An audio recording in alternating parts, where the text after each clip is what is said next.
கர்த்தருடைய பரிசுத்த நாமத்துக்கு மகிமை உண்டாவதாக. கிறிஸ்துவுக்குள் பிரியமானவர்களை, இன்றைய வேத தியான பகுதிக்கு உங்களை அன்புடன் வரவேற்கிறோம். இந்த புதிய வாரத்தின் முதல் நாளில் நீங்கள் கேட்க வேண்டிய நற்செய்தி, நீ சென்ற இடமெல்லாம் ஆசீர்வாதம். ஹல்லேலூயா. நீங்கள் செல்லும் இடம் ஒரு சாதாரணமாக இடமாக இருக்காது. நீங்கள் வேலை செய்யும் இடம் ஒரு சாதாரணமாக இடமாக இருக்காது. நீங்கள் தொடும் காரியம் ஒரு சாதாரணமாக இருக்காது. ஏனென்றால் தேவன் உங்களோடு இருக்கிறார். ஆமென். ஹல்லேலூயா. யோசேப்பு சென்ற இடமெல்லாம் சூழ்நிலைகள் மாறின. அவர் அடிமையாக சென்றார், ஆனால் ஆசீர்வாதமாக மாறினார். அவர் அந்நிய தேசத்திற்கு சென்றார், ஆனால் அங்கே தேவனுடைய சாட்சியாக மாறினார். ஹல்லேலூயா. அவர் தன் வீட்டில் இல்லாவிட்டாலும் தேவனுடைய பிரசன்னம் அவரோடு இருந்தது. அதனால் தான் ஆதியாகமம் 39 அதிகாரம் 5 வசனம் இவ்வாறாக கூறுகிறது. வாசிப்போம். ஆதியாகமம் 39 அதிகாரம் 5 வசனம். அவனை தன் வீட்டுக்கும் தனக்கு உண்டான எல்லாவற்றிற்கும் விசாரணைக்காரனாக்கினது முதற்கொண்டு கர்த்தர் யோசேப்பின் நிமித்தம் அந்த எகிப்தியன் வீட்டை ஆசீர்வதித்தார். வீட்டிலும் வெளியிலும் அவனுக்கு உண்டானவைகள் எல்லாவற்றிலும் கர்த்தருடைய ஆசீர்வாதம் இருந்தது. ஆமென். ஹல்லேலூயா. கிறிஸ்துவுக்குள் பிரியமானவர்களே, யோசேப்பு ஆசீர்வதிக்கப்பட்டதால் வீடு ஆசீர்வதிக்கப்பட்டது. இன்று தேவன் உங்களை பார்த்து சொல்கிறார், நீ இருக்கும் இடம் முன்னால் ஆசீர்வதிக்கப்படும். ஆமென். இவ்வசனத்திலிருந்து நாம் கற்றுக்கொள்ள வேண்டிய 7 முக்கியமான ரகசியங்களை இன்று நாம் தியானிப்போம். முதலாவது, ஆசீர்வாதத்தின் முதல் ரகசியம், தேவன் உன்னோடு இருக்கிறார். ஆமென். ஹல்லேலூயா. ஆதியாகமம் 39 அதிகாரம் 2 வசனம் இவ்வாறாக கூறுகிறது. கர்த்தர் யோசேப்போடு இருந்தார், அவன் காரிய சித்தி உள்ளவன் ஆனான். ஆமென். யோசேப்பின் வெற்றிக்கு பின்னால் அவருடைய திறமை மட்டுமல்ல, அவருடைய கல்வி மட்டும் இல்லை, அவருடைய அனுபவம் மட்டும் இல்லை, மாறாக கர்த்தர் அவரோடு இருந்தார். இதுதான் அவருடைய மிகப்பெரிய ஆசீர்வாதம். ஆமென். கிறிஸ்துவுக்குள் பிரியமானவர்களே, வாழ்க்கையில் நம்மிடம் எல்லாம் இருக்க வேண்டிய அவசியம் இல்லை, மாறாக தேவன் நம்மோடு இருந்தால் போதும். எனக்கு பிரியமானவர்களே, பணம் குறையலாம், மனிதர்களின் ஆதரவு குறையலாம், வாய்ப்புகள் மூடப்படலாம், ஆனால் தேவனுடைய பிரசன்னம் நம்மோடு இருந்தால் மூடிய கதவுகளுக்கு பின்னால் தேவன் ஒரு வழியை உருவாக்குவார். ஹல்லேலூயா. ஏசாயா 43 அதிகாரம் 2 வசனம் இவ்வாறாக குறிப்பிடுகிறது. ஒரு தண்ணீர்களை கடக்கும் போது நான் உன்னோட இருப்பேன். ஆமென். இந்த வாரம் நீங்கள் எங்கு சென்றாலும் இந்த வார்த்தையை நினைவில் வைத்துக் கொள்ளுங்கள்.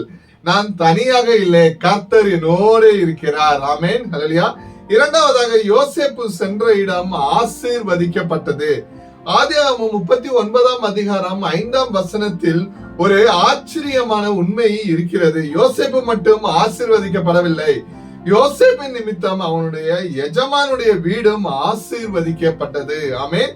ஹல்லேலூயா. அதாவது ஒரு தேவனுடைய பிள்ளை ஒரு இடத்திற்குள் நுழைந்தால் அந்த இடத்தின் சூழ்நிலையை முற்றிலுமாக மாற்ற முடியும். நீங்கள் வேலை செய்யும் அலுவலகம், உங்கள் குடும்பம், உங்கள் தொழில், உங்கள் ஊழியம், நீங்கள் தொடங்கும் புதிய முயற்சி, இவை அனைத்தும் உங்கள் வாழ்க்கையின் மூலம் ஆசீர்வதிக்க முடியும். ஆமென். நீங்கள் ஆசீர்வாதத்தை தேடி மட்டும் ஓட வேண்டியதில்லை. எனக்கு பிரியமானவர்களே, தேவனுடைய பிரசன்னத்தை மட்டும் சுமந்து செல்லுங்கள், அப்போது ஆசீர்வாதம் உங்களை பின்தொடரும். ஆமென்.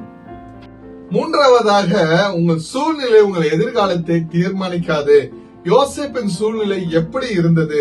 அவர் தன் சகோதரர்களால் நிராகரிக்கப்பட்டார். ஆதியாகமம் 37 அதிகாரம் 22 வசனத்தில் அவர் அடிமையாக விற்கப்பட்டார். பின்னர் பொய்யான குற்றச்சாட்டால் அவர் சிறையில் அடைக்கப்பட்டார். ஆனாலும் கவனியுங்கள், சூழ்நிலை மாறினாலும் தேவன் யோசேப்போடு இருப்பது மட்டும் மாறவில்லை. ஹல்லேலூயா. குழியிலும் தேவன் கூட இருந்தார், அடிமைத்தனத்திலும் தேவன் கூட இருந்தார், பொய்யான குற்றச்சாட்டிலும் தேவன் கூட இருந்தார், சிறையிலும் தேவன் கூட இருந்தார், அரண்மனையிலும் தேவன் கூட இருந்தார். இதுதான் நமக்கும் நம்பிக்கை. ஹல்லேலூயா. இன்று நாம் எந்த இடத்தில் இருக்கிறோம் என்பது முக்கியமல்ல, நம்மோடு யார் இருக்கிறார் என்பதுதான் முக்கியம். சங்கீதம் 23 அதிகாரம் 4 வசனம் இவ்வாறாக குறிப்பிடுகிறது. நான் மரண இருளின் பள்ளத்தாக்கிலே நடந்தாலும் பொல்லாப்புக்கு பயப்படேன், தேவரீர் என்னோடு இருக்கிறீர். ஆமென். ஹல்லேலூயா. நான்காவதாக, நீங்கள் சிறியதாக நினைக்கும் காரியத்தை தேவன் பெரியதாக மாற்றுவார். ஹல்லேலூயா. யோசேப்புக்கு முதலில் ஒரு அடிமை, ஆனால் அவர் செய்த வேலைகளை பார்த்த எஜமான் அவரிடம் இருந்த தேவனுடைய ஆசீர்வாதத்தை கவனித்தார். ஹல்லேலூயா. ஆதியாகமம் 39 அதிகாரம் 3 வசனம் இவ்வாறாக குறிப்பிடுகிறது. அவன் எஜமான் கர்த்தர் அவனோடு இருக்கிறார் என்றும் அவன் செய்கிற யாவற்றையும் கர்த்தர் அவன் கையிலே வாய்க்க பண்ணுகிறார் என்றும் கண்டான். ஹல்லேலூயா. எவ்வளவு வல்லமையான சாட்சி பாருங்கள் எனக்கு பிரியமானவர்களே. யோசேப்பு தேவனை பற்றி அதிகமாக பேச வேண்டியதில்லை, அவர் வாழ்க்கையே தேவனை பற்றி பேச தொடங்குகிறது. ஹல்லேலூயா. கிறிஸ்துவுக்குள் பிரியமானவர்களே, இந்த வாரம் உங்கள் வாழ்க்கையும் அப்படிப்பட்ட சாட்சியாக மாறப்போகிறது. உங்களை பார்த்து இந்த மனிதனுடைய வாழ்க்கையில் தேவனுடைய கரம் இருக்கிறது என்று மற்றவர்கள் சொல்லட்டும். உங்கள் வேலை பேசட்டும், உங்கள் நேர்மை பேசட்டும், உங்கள் அன்பு பேசட்டும், உங்கள் விசுவாசம் பேசட்டும், உங்கள் வாழ்க்கை பேசட்டும். ஆமென். ஐந்தாவதாக, தேவன் ஆசீர்வதிப்பது உங்களை மட்டுமல்ல, உங்களால் மற்றவர்களையும் ஆசீர்வதிப்பார். ஹல்லேலூயா. நீதிமொழிகள் 10ஆம் அதிகாரம் 22ஆம் வசனம் இவ்வாறாக குறிப்பிடுகிறது, கர்த்தருடைய ஆசீர்வாதமே ஐஸ்வர்யத்தை தரும், அதனோடு அவர் வேதனையை கூட்டார். ஹல்லேலூயா. தேவனுடைய ஆசீர்வாதம் நம்மிடம் வந்து நின்று விடுவதற்காக மட்டுமல்ல, மாறாக அது நம்மிலிருந்து மற்றவர்களுக்கும் பாய வேண்டும். ஆபிரகாமிடம் தேவன் கூறுகிறார், ஆதியாகமம் 12ஆம் அதிகாரம் 2ஆம் வசனத்தில், நான் உன்னை ஆசீர்வதித்து நீ ஆசீர்வாதமாய் இருப்பாய். கவனிங்கள், நீ ஆசீர்வதிக்கப்படுவாய் என்பதோடு மட்டும் நிற்கவில்லை, நீ ஆசீர்வாதமாய் இருப்பாய். இன்று உங்கள் குடும்பத்தில் நீங்கள் ஒரு ஆசீர்வாதமாக இருங்கள், உங்கள் பணியிடத்தில் நீங்கள் ஒரு ஆசீர்வாதமாக இருங்கள், உங்கள் சபையில் நீங்கள் ஒரு ஆசீர்வாதமாக இருங்கள், உங்கள் நண்பர்களுக்கு நீங்கள் ஒரு ஆசீர்வாதமாக இருங்கள். ஆமென். ஆறாவதாக, நீங்கள் சென்ற இடமெல்லாம் தேவனுடைய பிரசன்னத்தை எடுத்து செல்லுங்கள். இந்த வாரம் திங்கட்கிழமை முதல் ஒரு புதிய தீர்மானத்தை நாம் எடுப்போம். வேலைக்கு செல்லும் போது, கர்த்தாவே இன்று நான் செல்லும் இடத்தில் என்னை பயன்படுத்தும் என்று ஜெபியுங்கள். ஒருவரை சந்திக்கும் போது இந்த நபருக்கு நான் எப்படி ஆசீர்வாதமாக இருக்க முடியும் என்று நினையுங்கள். ஒரு புதிய காரியத்தை தொடங்கும் போது, கர்த்தாவே என் கையின் கிரியையை ஸ்திரப்படுத்தும் என்று ஜெபியுங்கள். சங்கீதம் 90ஆம் அதிகாரம் 17ஆம் வசனத்தில் இவ்வாறாக குறிப்பிடப்பட்டுள்ளது, எங்கள் தேவனாகிய கர்த்தருடைய தயவு எங்கள் மேல் இருப்பதாக, எங்கள் கைகளின் கிரியையை எங்களுக்கு ஸ்திரப்படுத்தும். ஆமென். ஹல்லேலூயா. ஏழாவதாக, ஆசீர்வாதம் வந்தாலும் தேவனை மறந்து விடாதே.